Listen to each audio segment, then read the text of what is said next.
We are live. The Run the Team Boom! show is back with Back, some baby!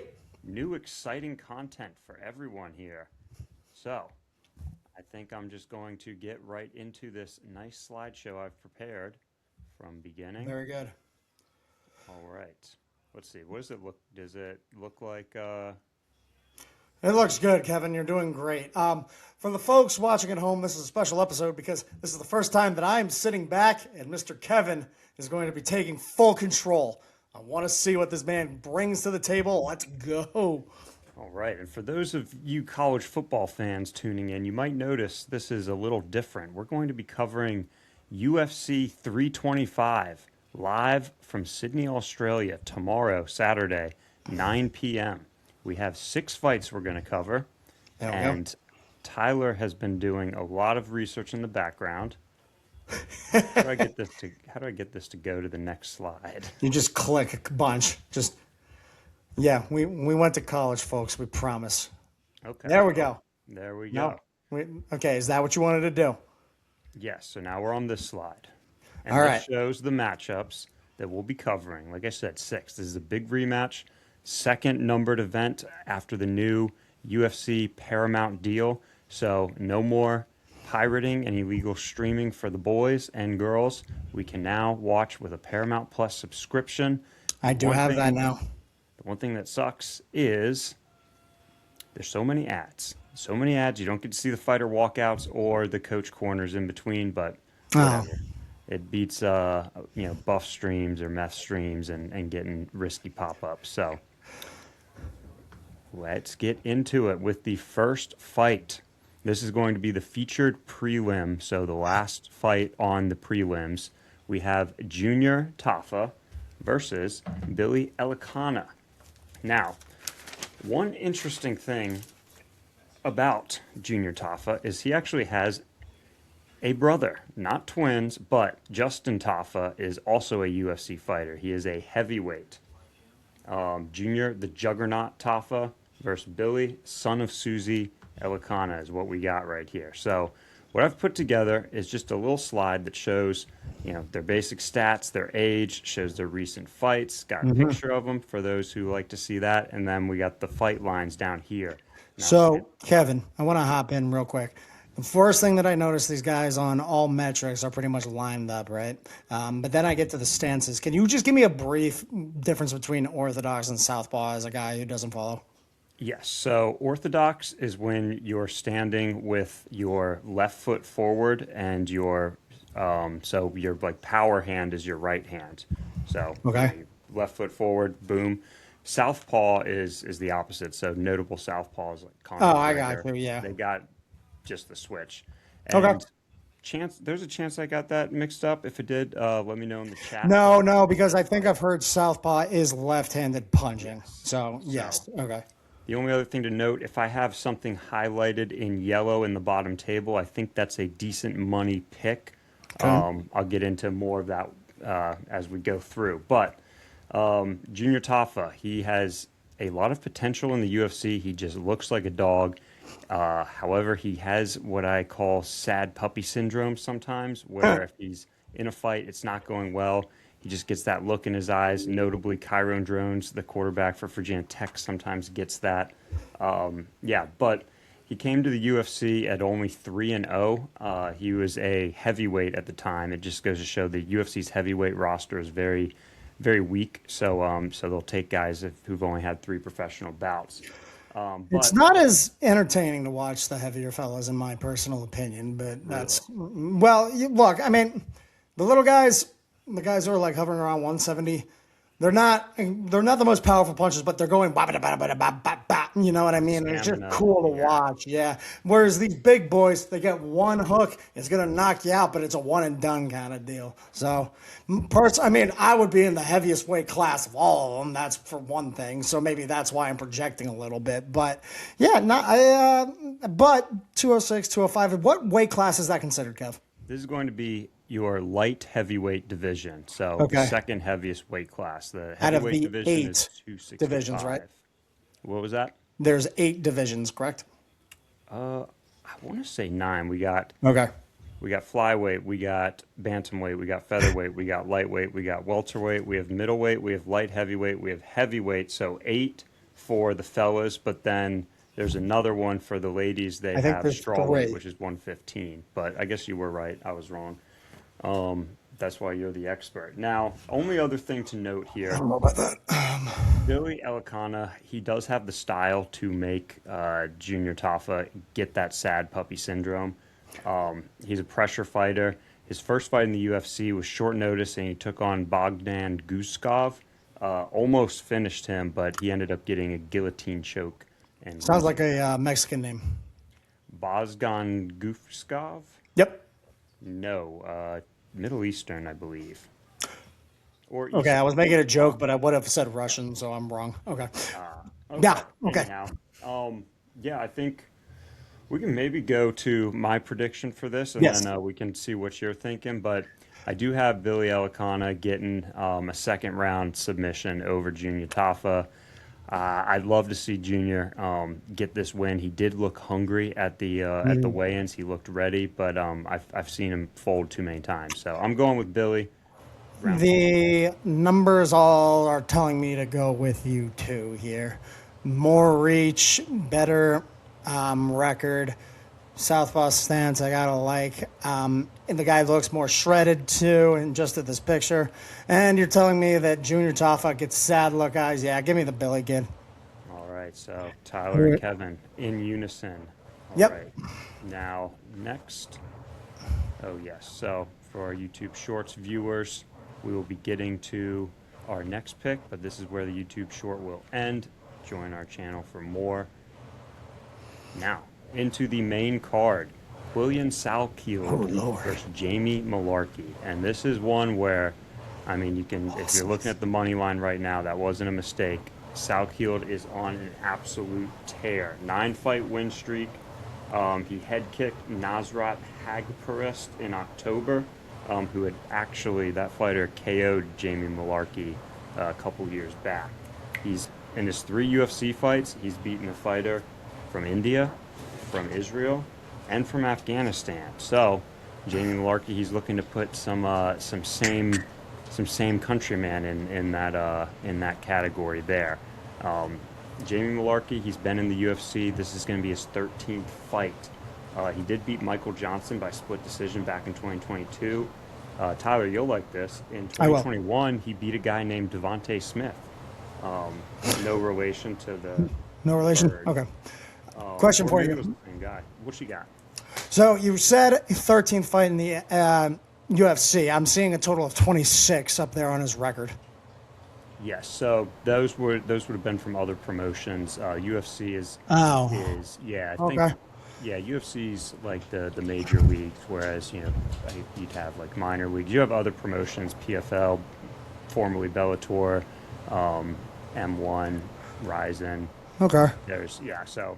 Folks, if you're watching, I want to clarify that Kev is clearly the expert here, and I'm essentially learning as we're going. I'm going to be watching college basketball. I'm approaching this from a zero slate mentality. So go ahead and grill me if you want in the comments. I'm probably not going to read them anyway.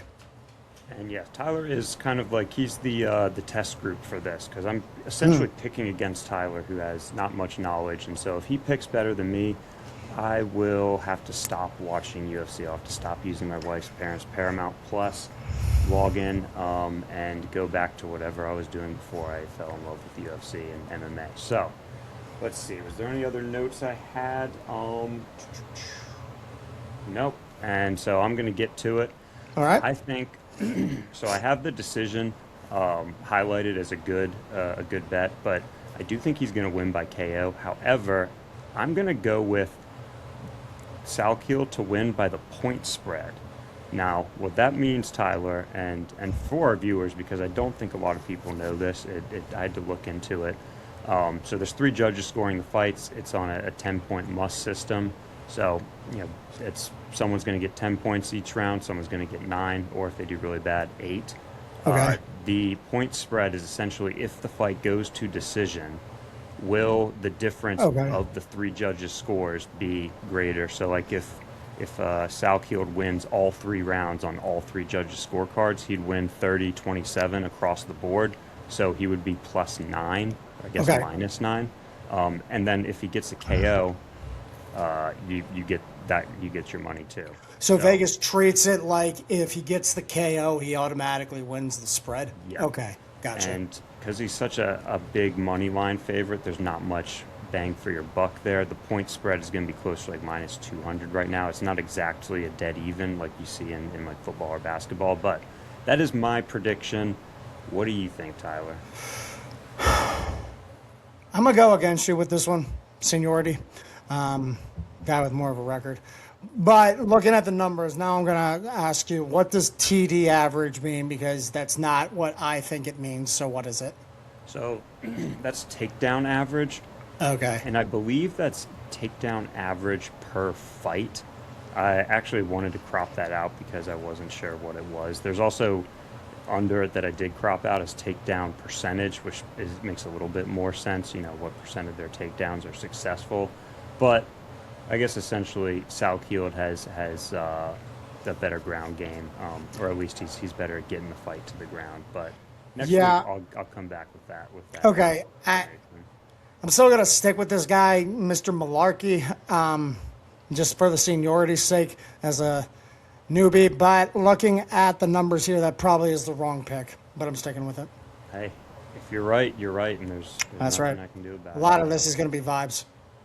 All right, as we know, if you're a YouTube short viewer, come join us on the channel for the main Come join. vid. Come be All one right. of us. Come be one of us. Now we have the Bam, bam. return of Thai Bam Bam Tuivasa, the Shui King, also knocked out Greg Hardy, the former NFL player who beat up his girlfriend. That was a pretty satisfying victory. Oh, I gotta Very look at well. that story. Good lord, I'm gonna Yeah. look this up right now while you're talking. Yeah, and actually, so Tai Tuivasa, we'll get to here, and you can see he's got a lot of L's right there. He was riding a 5-fight win streak before losing in a title eliminator to Cyril Gahn, not pictured there, but back in 2021. So it's funny if he had knocked down Cyril Gahn in the fight at once or maybe twice. So he was close to winning it. If he had won it, he would have been the one to fight John Jones in all likelihood instead of Cyril Gahn. So he was that close. Cyril Gahn did hit him in the back of the head a few times in that fight, which is not allowed, Tyler. You're not allowed to hit in the back of the head in Okay, what MMA about or biting? boxing. What about what? Biting. You are not allowed to bite. UFC Okay. fighter recently, within the last 2 years, lost a fight because he bit a guy, and then the guy had a arm print or a bite mark on his arm. He actually got a tattoo around it to show it. Pretty cool. Okay, that is badass. Pretty That's badass. truly badass. Yeah. But recently, Ty has said he's been training with Cyril Gahn, so I guess they may have buried that hatchet. Meanwhile, Tallison Teixeira, he was kind of on. He was supposed to be the next big thing last year in Nashville. And okay, so that date is 7/12, not 12/7. So yeah, it was back in July in Nashville, main event. Derek Lewis finished him in the first 25 seconds. He claimed it was an early stoppage, but the ref did the right thing because he was literally pulling himself up by the cage to avoid getting hit more. Now I gotta look up this takedown. Hold on one sec. Yeah, a bit of a bit of kind of like a hype train derailment, which was kind of the name of the game for UFC in 2025. There were a lot of hype trains that got derailed, whether it's Bo Nickel, Malcolm Wellmaker, Tallison Teixeira here, but he's looking to get back in the win column. Tai Tuivasa, meanwhile, is looking to put an end to this 5-fight losing streak, and it's probably safe to say if he loses this one, he will be cut. But he's taken a year off. He did look great at the weigh-ins. He seems to have the right energy. He seems to be ready to swang and bang. That's why the under 1.5 rounds is at such a heavy favorite because Teixeira also has a empty the gas tank, hope you get the finish, and pray to God you don't get gassed if it goes to the second or third round. Yeah, very, very interesting fight, and I know what like this is. You know, some people might ask why is Tuivasa on the main card on a 5-fight losing streak, but just an athlete like him, you know, a star like him, you got to have him on the main card, especially because it's in Australia. So, shout Yep. out to the boys. Yeah, I think as you can see there, I have the decisions for both highlighted as a bit of a bonus because yes, they hit hard. They go for it, but they also gas. So there's a world where neither of them land the felling blow, and they're I just like both that. gassed, like you were saying, Tyler. With the heavyweights, sometimes there's not a lot of activity You until we can't get to the move, later man. rounds. But with that said, I am going with Tai Tuivasa KO first round. I'd love to see it. This is more of I'm picking what I want to happen, but yeah, what do you think, Tyler? Yeah, I get your reasoning, and I was ready to go with that Tallison guy, just looking at the numbers here. But Mhm. now I just watched that Lewis Derek knockout, quote Lewis, unquote. yeah. Okay, so here's what I will say. I just watched it real quick. I don't think it was quite a knockout, so I agree with him on that. But my God, he didn't put up a fight at all, man. No. He was into a corner, getting hammered on the side of the head immediately. So yeah, I'm gonna agree with you. Let's take Ty. I think it'll be a nice storyline if this guy gets a dub and gets back into it a little bit. And when he wins, man, he hops up on the fence, pours some beer in a shoe, does a Yep, shoey. It's gets lovely. the Aussie chants going, doing whatever Yeah. they're gonna do. Yeah, yeah. All right. Again, YouTube short viewers, please join us on the main channel. Let's Thank get you up. for watching Kev's passion project right now. I love this.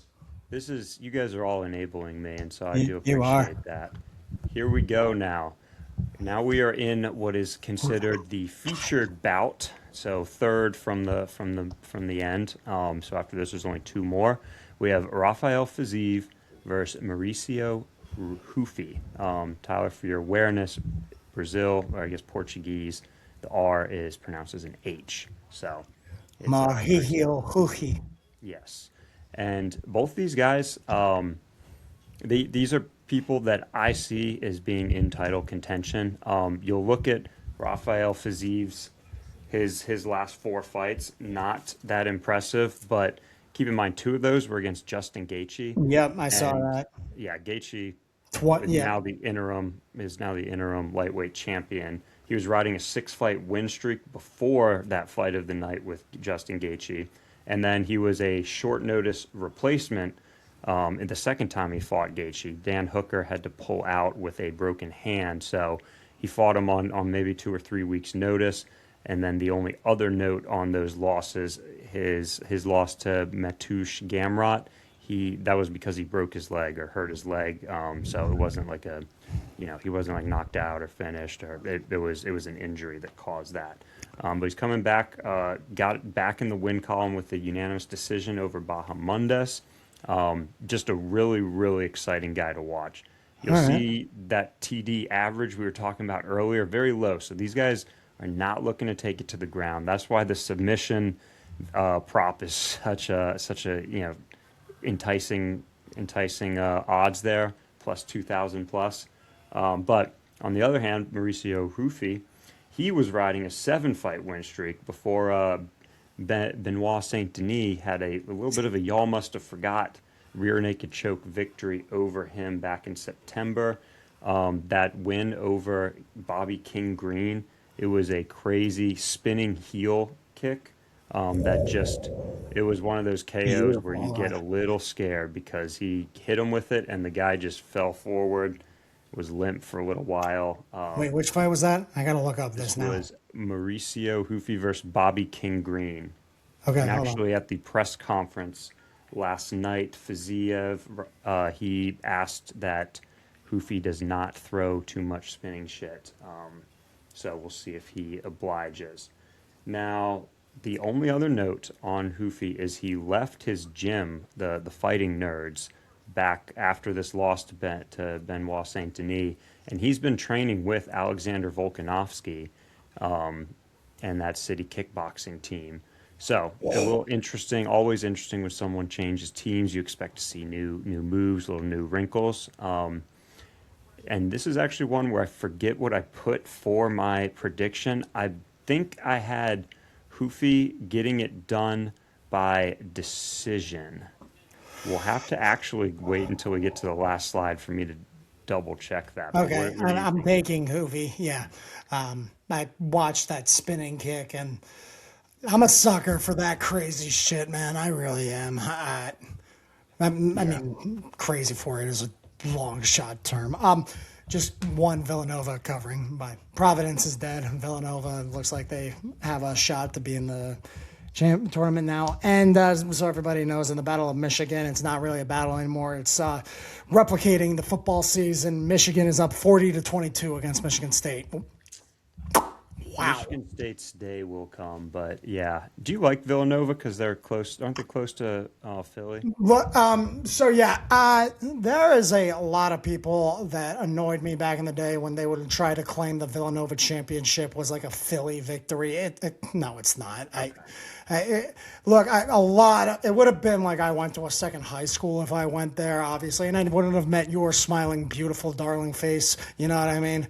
So, no, I don't particularly root for them, but I like what I'm seeing with the program right now. It was a cool game. All right, and now we get into the co-main event of the evening. This picture's in the wrong slide, but It doesn't matter. just this is Dan Hooker before and after his divorce. So we'll keep Hell yeah! as we. Thank you all so much for watching. We love that we're moving on past football and we're going on to bigger and better things. Excited to make stuff for y'all. So That's right. I'm excited to do things again. You know what I mean? yeah, it's starting to warm up. No, it's not. But once it does start to warm up, look out. All right. Now in the co-main event of the evening, we have Dan the Hangman Hooker versus Benoit Saint Denis. His nickname, of course, God of War. Very, very interesting matchup. Nah, he's one of those names that's actually crossed in the mainstream. I know him, so that's how I know. Okay, yeah, he was essentially I don't know I don't know the actual military terminology, but what I've gathered is that he was like French special forces, kind of like a French Navy SEAL before he. Oh, so he's got like bodies on him, probably. Yeah, he may have some bodies on him, and yeah, he's going up against a live body himself, Dan Hooker. So he's coming off a round 2 arm triangle choke loss against Arman Sarukian. Arman's looking like a monster. Apparently, though, he had a broken nose going into that fight because Arman headbutted him at the face-off. That's Okay. I don't know if anyone's confirmed that. That's what he said. But after that loss, Dan said he doesn't think he's going to be getting into title contention anytime soon. So he just wants to ruin as many fighters' dreams as he can in his last few years in the sport. Okay. He beat Mateusz Gamrot by split decision as a plus 210 underdog. He beat Jalen Turner by split decision as a plus 240 underdog in a fight where he broke his hand in the first round, or maybe the second round, but pulled through, won it with a broken hand. He has also beaten Nasrat Haqparast. I think there's 3 fighters on this card who have. I have the note about the pre and post divorce pictures, which you saw on the previous slide. Now going into Benoit Saint Denis, he was on a 5-fight win streak before the Dustin Poirier and Hanato Moicano losses. Now, though, he's riding a 3-fight win streak with impressive finishes of Beneil Dariush and Mauricio Ruffy, who they were nice enough to sit next to each other at the press conference last night. A little awkward. They seem to have buried the hatchet. Yeah, essentially a French Navy SEAL. So what I have in my... Actually, I'll let you make your prediction first, because I feel like... I'm it kinda taking swayed. Benoit, man. Taking Benoit. Yeah, it's tough to hear the guy, like looking at the record. And also, like, okay, you hear French Navy SEAL. It's hard to not vibe with that. And I'm just doing the money line. I'm not going to try to myself in decision KO or submission or anything like that. But, and then also, as a sports guy, I think that mentality of I don't have anything to play for, I'm just going to play spoiler is never a good thing. I'll put it to you that way. You got to have your eye on the goal, in my opinion. I feel you. What I'm going to take is I'm taking Dan Hooker with the point spread there, because he did get finished by Arman Sarukian, but it was a choke. He's very tough to finish, like with punches. And he's not bad at stealing around. Like I said, he had those 2 split decision wins. So I'm going with Dan Hooker on the points there, which means as long as he doesn't get knocked out or 30-27 to cross the board. Gotcha. I just found out about the point spreads, and so haven't actually won one of them by doing that, It's but yeah, it's an interesting concept to have point spreads in UFC. I yeah, don't know how I feel about that, but it whatever. is, and especially with one thing that if you get into MMA, I think the same as with boxing. The judging is at some points just god awful to where you're Yeah, wondering how they even found themselves, take a swing. how they found themselves in the sport in the first place. And the reason why I just finished that beer was so I could get to a fresh beer Here for we our come, the main land down event. under. Now Women this, go and men plunder. yeah, there you go. Two white guys should not be singing about the land down under and the Africa song, but it's okay. That's the Land Down Under is the Australia song. That as soon as I started talking about Yeah, that, I realized so that was it's yeah. Australia, notoriously kind of white. All right. We're And you going have off on the tangent. we're on Keep a going. tangent. But what you see here is Alexander Volkanovski's record in the earlier part of his UFC career. Now I'm going to just briefly go through Alex Volkanovski's UFC career back when he was still called Alexander the Hulk Volkanovski, but as he said, he is a little bit of a M word, and so he needed a different name because he's not a Hulk, and that is why he changed his name to Alexander the Great Volkanovski. So yeah, very impressive wins, beating who was at the time the GOAT, Jose Aldo. Then he beat Max Holloway 3 times, and that led him to a chance for double champ status against Islam Makhachev at UFC 284 in a very close fight. It was a fight that the MMA community kind of said, we've had worse judging. Maybe the judges should have just given it to Volk. We, but as you'll see, he came up just short. Now, he Is went that up. is that Khabib? Who is that? That's no, that's Islam Makhachev, but that Oh, okay. is Habib's training partner. Ah, For a while, I thought they were cousins, but they're not. have I been pronouncing his name wrong this whole time? What have you been pronouncing it I've been as? saying Khabib. Yeah, that's wrong. It's Habib. Isn't there a K in the name though, or did I just completely imagine that? It is. It's Okay, so Khabibi. I'm not completely. All right. Yeah, there's no I at the end. It's not Habibi. Oh, whoops. And also, Kev, I have no idea what the M word is. Like MIDG. Oh, okay. So that was what you were going for. Yeah, And you yeah. didn't have to spell it. You could have just said it. No, okay.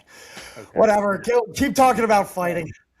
Well, this was a real it was in the moment. I think Volk was obviously upset he didn't get the win, but his stock only skyrocketed after that. I mean, he went up against who's now the pound for pound #1 fighter, and gave him one hell of a fight. It was a great show.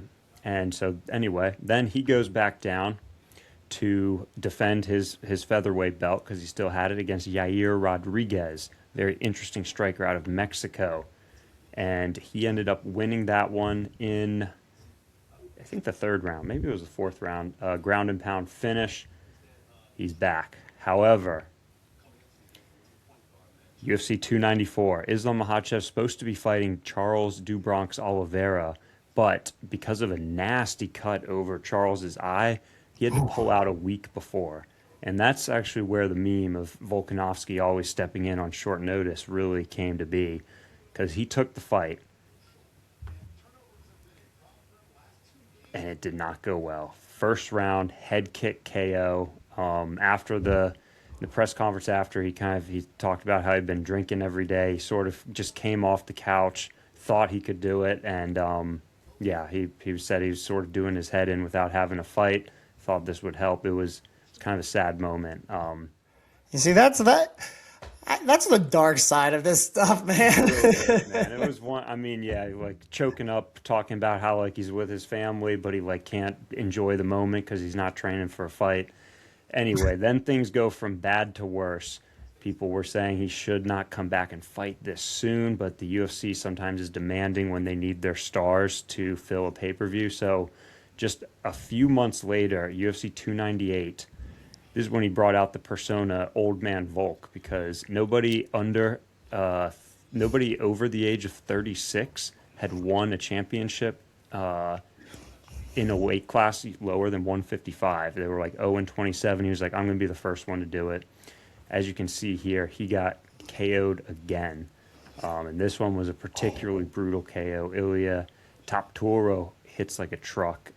It was a rough one to watch. I was sitting on the floor watching it actually when it happened. And Wait, yeah, like on the floor of your place or on the floor of the, like you were there? I was on the floor of my apartment. There it is. Okay. Oh yeah, I can see how some people might have thought it. No, I've never been to a UFC event. Bucket Anyway, list. Bucket list. bucket list. UFC 314 Is that over the Cowboy? summer. Is that who? Is that Cowboy? No, that's Diego No. Lopes actually. Ah, okay. Volk comes back and gets the unanimous decision win over Diego Lopes. And it was something that made a lot of MMA fans happy to see. He broke the old man curse, first fighter under 155 pounds to win a title at that age. It was pretty impressive. And it was a fight that was, it was nerve-wracking. At the end of one round, he got knocked down, almost finished by Diego. Aside from that, he put a near shutout together. Now, you might be wondering, enter Diego Lopes, why are they even fighting again? Well, Diego Lopes is very active. So he actually had a huge fight against John Silva at UFC Noche. It was a crazy finish here. This was John Silva after. Here's some of his other finishes.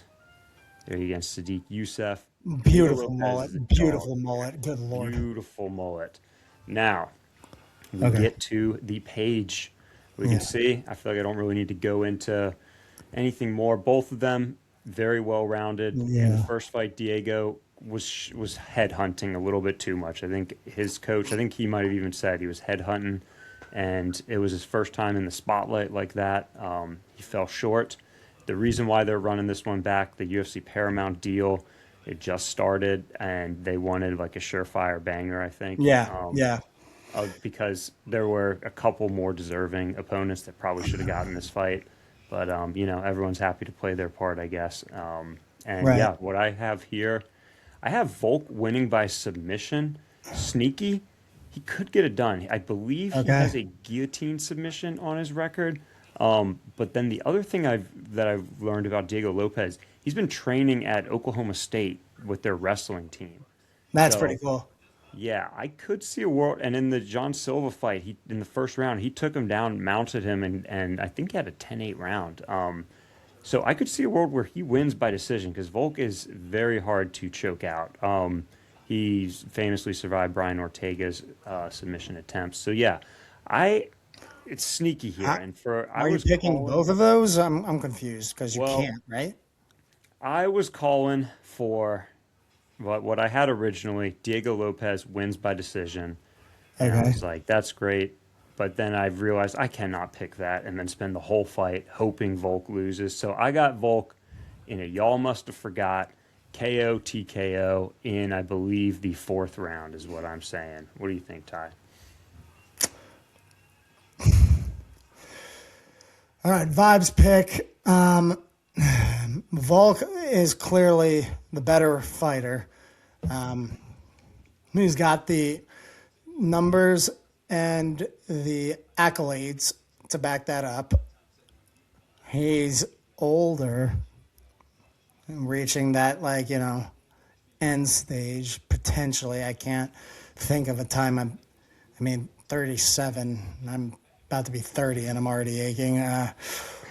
For that, in and of itself, I'm going to go with Diego Lopes, and I'm going to say the decision as well. I think it could go a long way, and he makes up a good fight. Maybe, and this is just me and my programming mind, I think that the UFC wants this to go the distance, too, because of, like you said, the whole Paramount deal. It would be the best case scenario for Mr. Dana White if we see this one go all the way through. All right. I like it. I hope that doesn't happen, but it could. You're picking against the guy who's got no idea what he's doing. Yeah, So here were my picks. Let's Okay. see. Okay, so I remembered them all as I went through. Okay. Oh, actually, I did go with Volk's submission. I'm going to change that to KO TKO. I don't really know if he'll I, get it again. I tell you what, Kev, what I'll do is I know I made picks, but I didn't do methods or rounds. What I'll do, just to keep us honest with this picks, is I will text you after watching back the video, and I'll let you know so that way we can be honest, okay? All right, then we can come back to the crowd next time and let them Yep. know how we did. All right. No expectations, but that leads me to believe, because this is one of those things where I'm shooting from the hip, and my gambling experience makes me believe I'm going to go 6-0. So I think you might. Beginner's luck. it's always what happens, man. Genius in the making. Whatever it may be. Thank you all for watching. My 4 units for Villanova to cover did hit, though, so Oh, nice. yeah. All right. Well, on that note, good night, everybody. Thank you all so much for tuning in. Happy Friday. Stay warm. This country sucks right now with all the weather. It's so cold out and all that. But I'm glad you guys are staying in, spending some time with us. We're going to get to college basketball. The brackets are starting to be considered. Virginia Tech still on that bubble, going up against Duke tomorrow, who is hot right now with the best freshman in the league. I'll be kind of taking the head on that. Kev, you got anything to say about the basketball bet? When we do record for basketball, you'll be able to tell by the cadence of my voice and the smile or lack thereof on my face whether or not the Hokies beat Duke on Saturday. It'll be very apparent. Wait, Kev, you and I were texting, and I'm going to do this live, about what we thought the spread was going to be. I said 6.5. You said 9.5, right? Yeah, what is it? That's what I'm going to pick up right now so we can talk about. See, I imagine, like, the more I think about it, the more I'm like, crap, it's probably going to be like 13 or something. Hold on. Well, at least on ESPN, 11.5. Yeah. For the Hokies. Hokies are 11.5-point favorite. Yeah. Yeah. What's a Hokie? I am. All right. Thank you, folks. Remember to like and subscribe, and we'll see you soon. Peace. All right. Now what do? I just stop recording? Yeah.